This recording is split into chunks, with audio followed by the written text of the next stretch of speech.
মানুষের জীবনে সমস্যার কোনো শেষ নেই, আল্লাহর রহমতে সমাধানও হয়ে যায়। সকালবেলা উঠেই দেখি যে আমার বাবুর খুব জ্বর আসছে।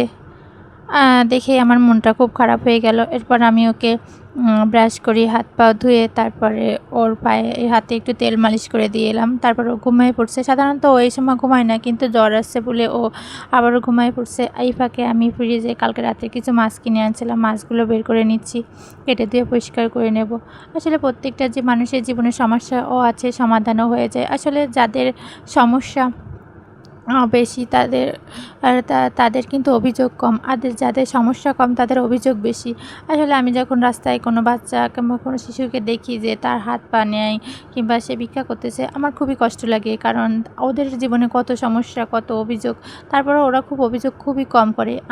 আমি দেখি যারা উচ্চবিত্ত তাদের বেশি অভিযোগ, যে এই সমস্যা সেই সমস্যা। আবার যাদের অনেক আছে তাদের আবার লোভও অনেক বেশি।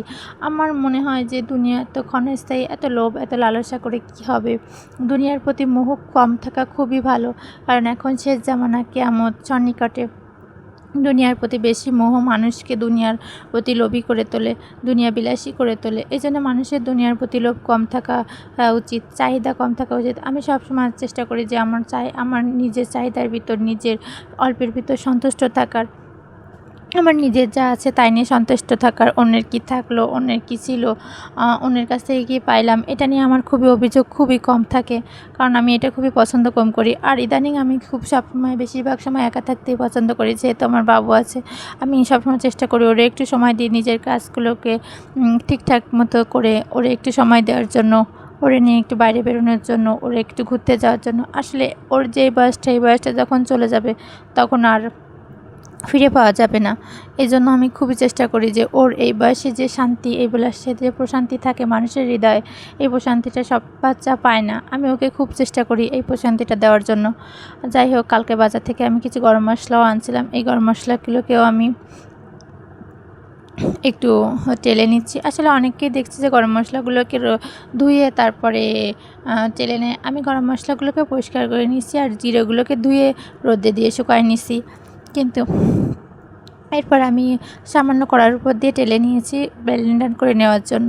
আমি আজকে দুপুরে রান্না করতেছি হচ্ছে, যে মাছটা কিনছিলাম এটাকে বলে হচ্ছে পুঁটি ইলিশ। এই পুঁটি মাছটাকে, মানে নদীর সাগরের পুঁটি, এই মাছটাকে আমি ভেজে নিয়েছি পেঁয়াজ দিয়ে। এরপর আমি ঢেঁড়স ভাজি করে নিচ্ছি।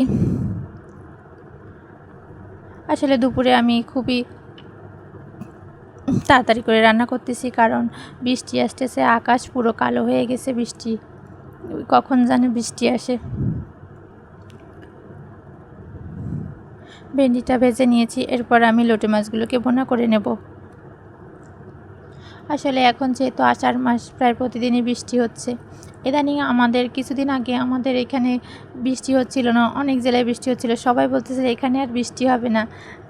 তারপরে দেখছি না, প্রায় প্রতিদিনই বৃষ্টি হচ্ছে। এই গত 2-3 দিন ধরেই প্রতিদিন বৃষ্টি হচ্ছে। যাই হোক, বৃষ্টি হলে একদিক থেকে ভালোই লাগে, ঠান্ডা ঠান্ডা আবহাওয়া। আমার বাবু উঠে গেছে, ও খুব বিরক্ত করতেছে, এই জন্য আমি রান্নাটা খুব তাড়াতাড়ি করে নিচ্ছি।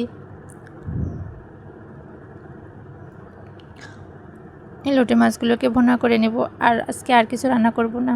এই পর্যন্ত আমি সাধারণত দুপুরেই রান্না করি, আর সকালে সামান্য কিছু রান্না করি, আর রাতে রান্না করি না। আমরা দুপুরের খাবারটাই রাত্রে খাই। দুপুর আর রাতের জন্যই রান্না করতেছি। যেহেতু আমরা 2 জন মানুষ, এই জন্য এতটুকু রান্না করলে আমাদের হয়ে যায়। মাঝে মাঝে সকালেও হয়ে যায়, যখন যেরকম খাওয়া হয় তখন সেভাবেই খরচ হয়।